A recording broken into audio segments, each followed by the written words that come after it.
오늘 본문 말씀은 믿음의 가문이 얼마나 쉽게 무너질 수 있는지 알려주는 말씀입니다. 믿음의 왕 여호사밧이 실수했던 것 중 한 가지는 아들 여호람을 북이스라엘의 악한 왕 아합의 딸 아달랴와 결혼을 시킨 것이었습니다. 아마 여호사밧 왕도 이 혼인이 이렇게까지 자신의 후손들에게 큰 시련을 가져다 줄 것이라고는 생각지는 못했을 것입니다. 저도 설교를 준비하면서 이렇게까지 큰 시련이 찾아와야 되나 싶을 정도의 말씀의 무게를 느끼면서 준비하게 되었습니다. 여호사밧 왕의 생각을 추측을 해보자면 아무리 악한 집안에서 자랐다고 할지라도 그래도 같은 민족이잖아요. 북이스라엘 왕가의 자손이잖아요. 그리고 우리가 데리고 와서 며느리를 믿음으로 잘 양육하면 변하지 않을까, 이런 생각을 가지고 데리고 왔을 수 있을 거란 생각을 해보게 됩니다. 그런데 이 며느리 한 명이 이 집안에 만들어낸 위기는 이 말씀이 정말 이렇게까지 무거워야 되나 싶을 정도로 상상을 초월할 정도의 어려움을 만들어냈음을 오늘 본문은 말해주고 있습니다. 일단 우리가 어제 목사님 말씀을 통해 들었듯이 이 여인은 여호사밧의 아들인 남편 여호람에게 정말 악한 영향을 주었죠. 남편 여호람은 아버지 여호사밧의 길로 갔다고 말하지 않아요. 성경은 오히려 이 장인어른의 길로 갔다고 말하는 게 너무나 저는 이것을 동의할 수 없고, 이렇게 어이가 없게 장인어른의 길로 갔나 싶을 정도로 말하고 있습니다. 아합의 길로 가서 자신의 왕이 되자 형제들을 다 죽여버리고 자신이 유일한 왕의 혈통이 됩니다. 이렇게 악한 왕으로 살아간 결과 창자에 중병이 들어서 죽게 되었습니다. 그리고 이 여호람에게는 여러 아들들이 있었는데 이 아들들이 아라비아 사람들에게 맞서서 전쟁하다가 막내 아들 아하시아 한 명만 남고 다 죽게 되었습니다. 그런데 이 아하시아 왕도 조상 다윗의 길, 다윗의 길 아니래도 할아버지 여호사밧의 길로 가지 않았습니다. 우리 3절을 다시 한번 읽어보도록 하겠습니다. 3절입니다. 함께 읽겠습니다. 시작. 아하시아 왕도 아합의 집 길로 행하였으니 이는 그의 어머니가 꾀어 악을 행하게 하였음이라. 이 아하시아도 어머니의 영향을 받아 아합의 길로 행하였다고 말하고 있습니다. 그러니까 이 아달랴라는 여인은 유다 왕국에 시집을 와서 남편 여호람이 형제들을 다 죽이는데 영향을 끼치고 여러 아들을 낳았지만 전쟁통에 죽게 만들고 이 어머니가 죽게 만들었다고 표현할 수는 없겠지만 하나 남은 아들마저 악한 길로 가게 인도했다는 것입니다. 그리고 그 결과입니다. 5절 함께 읽어보겠습니다. 시작.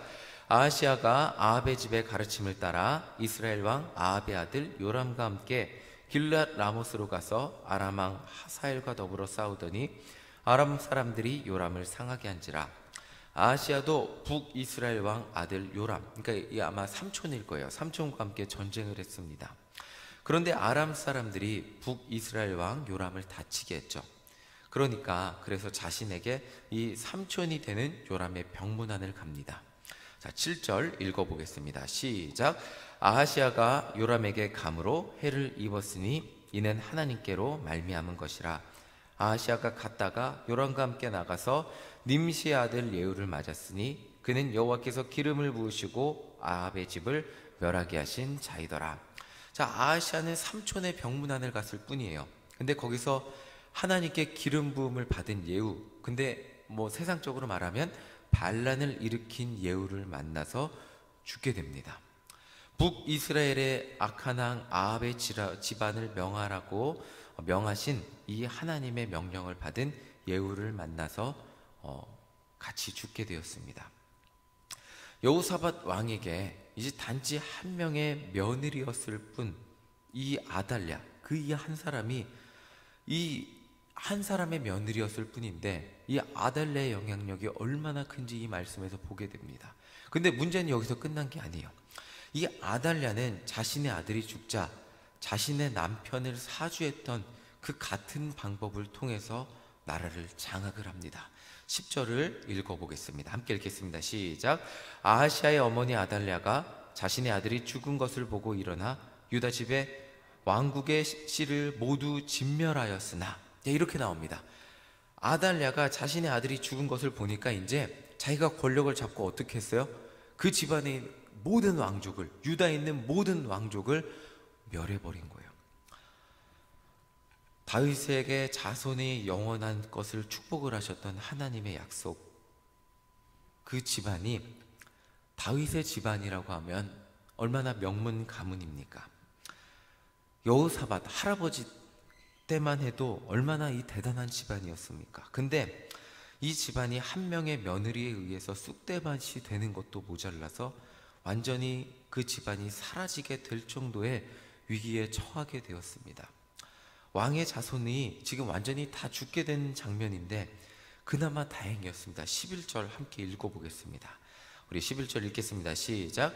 왕의 딸 여호사브앗이 아하시아의 아들 요아스를 왕자들이 죽임을 당하는 중에서 몰래 빼내어 그와 그의 유모를 침실에 숨겨 아달랴를 피하게 하였으므로 아달랴가 그를 죽이지 못하였더라. 여호사브앗은 여호람 왕의 딸이요 아하시아의 누이요 제사장 여호야다의 아내이더라. 비록 여호람이 그 형제들을 다 죽여버리기는 했지만 누이는 살려놓은 거예요. 누이는 죽이진 않은 거예요. 그 누이가 여호사브앗이었어요. 그러니까 여호사밧 왕의 딸 여호람의 누이 그리고 아달랴의 시누이 여호사브앗이 살아있었어요. 그가 아하시아의 아들 요아스를 몰래 빼내서 성전에서 살게 합니다. 자, 이 아달랴가 무서운 것은 자신의 권력을 위해서라면 친손자도 가차없이 죽이려는 사람이었다는 거예요. 다행히 이 아하시아의 누이 여호사브앗이 자신의 조카를 몰래 빼내서 성전에서 살게 했습니다. 다행히 이 여호사브앗 때문에 다윗의 왕조는 끊어지지 않고 이어지게 되었음을 보게 됩니다. 오늘 말씀은 한 어머니가 그 가정에 얼마나 영향력이 큰지 보여주는 말씀이기도 합니다. 사실은 한 명의 어머니의 영향력이 너무나 크다는 말씀을 생각하면서 이 말씀을 준비하게 되었습니다. 이 모든 것은, 이 모든 악한 일의 근원은 이 아합의 부인, 북왕국 이스라엘의 아합의 부인 이세벨로부터 시작을 합니다. 아합은 바알의 제사장의 딸이었던 이세벨과 결혼을 하면서 이 북이스라엘이 바알 사상에 물들게 되었고, 아합과 이세벨이 낳은 딸 아달랴가 유다로 시집을 오면서 유다도 이렇게 영향을 받게 되었습니다.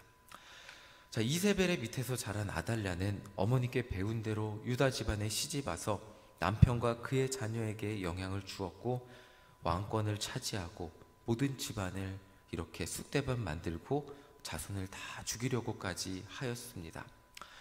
이 모든 것은 바알의 제사장의 딸 한 여인 이세벨에서부터 시작되었고, 남유다는 그녀의 딸 아달라 한 명으로 이렇게까지 위기에 처하게 되었습니다. 말씀을 준비하면서 어이가 없을 정도로 쉽게 무너지는 이 왕과 한 가정을 보면서 너무나 안타까웠습니다. 사실 말씀을 전하면서 이렇게 들으실까봐, 요즘은 믿음의 자녀들이 믿지 않는 자녀들과 결혼을 많이 하기 때문에 이 말씀을 이렇게 들으실까봐 이렇게까지 전해야 하는 말씀인가 하는 것을 싶으면서, 이 말씀을 이렇게 전해야 됩니까? 기도하면서 준비를 하게 되면서도 동시에 정말 우리 젊은이들을 위해서 기도를 많이 해야겠다는 경각심을 가지게 되는 말씀이기도 합니다. 그러나 성경은 언제나 최악의 상황에서도 남은 자를 남겨두시는 하나님의 은혜를 발견하게 하십니다. 하나님은 요아스라는 한 사람을 남겨두시고 그 집안의 새로운 시작을 준비하게 하시기 때문입니다. 자, 12절 함께 읽어보겠습니다. 12절입니다. 시작. 요아스가 그들과 함께 하나님의 전에 6년을 숨어있는 동안에 아달랴가 나라를 다스렸더라. 하나님은 새로운 시작 전에 아달랴의 피해 통치를 6년이나 견디게 하신 거예요. 당장 하나님이 나서서 아달랴를 죽이고 제대로 된 나라를 세우면 좋겠는데 그렇게 하지 않으셨습니다. 6년이라는 시간 동안 요아스는 숨어 살아야 됐고 유다 백성들은 피해 통치를 견디며 살아야 됐습니다. 하나님은 하나님의 백성들이 어려움을 견디고 힘든 시간을 견디며 하나님의 법이 온전히 바로 서는 순간을 고대하고 간절히 찾고 기도하게 하는 그 시간을 찾게 하신다는 것입니다. 그렇게 간절히 기도하고 찾고 그 시간이 다 찼을 때, 그 시간에 기도가 다 찼을 때 비로소 하나님의 회복의 때를 주신다는 것입니다. 오늘 우리가 먼저 기도하며 구해야 될 것은 이 회복의 시간을 간절히 기도하며 구하는 것입니다. 하나님은 분명한 것은 있어요. 우리 가정에, 우리 집안에, 우리 인생에 회복을 주실 것입니다. 그런데 그 회복의 시간을 주시기 전에 먼저 우리를 기도하게 하신다는 것이고, 우리가 먼저 그 시간을 찾기 위해서, 그 시간이 우리에게 다가오게 하기 위해서 애통케 하게 하시고 간절히 기도하게 하시고 눈물로 구하게 하신다는 것입니다. 하나님은 우리의 애통함을 보시고 우리의 애통함의 기도를 응답해 주시는 분이라는 것입니다. 하나님은 우리가 먼저 회복의 때를 찾고 구하게 하신다는 것입니다. 오늘 이 말씀을 기억하며 하나님이 정말 우리 가정 가운데 바로 세워주실 그 은혜를 기억하며 기도하게 하시는 그 하나님임을 기억하며 함께 기도하는 우리 모두가 되시기를 간절히 소망합니다. 분명한 것은 하나님은 회복해 하시는 하나님이시라는 것입니다. 그런데 그 회복의 때를 그냥 공짜로 우리가 아무 기도도 하지 않았는데 주시는 분은 아니시라는 것입니다. 분명 우리 안에 어려움이 있었다면, 이 아달랴와 같은 죄악의 씨앗이 있었다면 하나님은 그 씨앗 가운데 회복의 씨앗 또한 남겨두었다는 것입니다. 그 씨앗은 우리 가운데 있게 하셨을 것이고 남은 자가 분명히 우리 가정 가운데, 우리 인생 가운데 있게 하셨을 것인데, 먼저 우리가 그 회복의 때를 위하여 기도하고 눈물을 흘리고 애통하고 간절히 기도하게 하신다는 것입니다. 이 새벽 시간 당장 우리 가운데 그 기도의 응답이 보이지 않는 것 같다 할지라도 우리가 이 시간 간절히 기도할 때 분명 하나님은 요아스와 같은 자를 남겨두었을 것이고, 그 회복의 때가 6년이라는 시간이 지났을 때 놀랍게 회복해 하시는 역사가 일어나게 하셨다는 것입니다.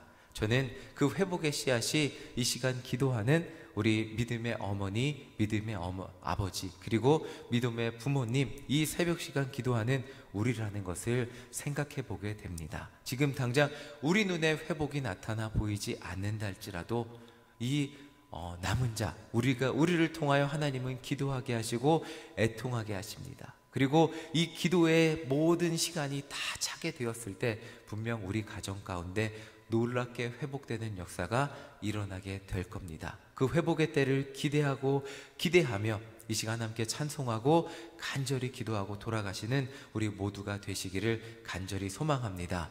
하나님은 분명 살아계시고 우리의 기도에 응답하시고 우리 가정 가운데 회복의 축복을 허락하시는 분이신 것을 믿습니다. 아멘. 우리 이 시간 함께 찬양하겠습니다. 찬송가 270장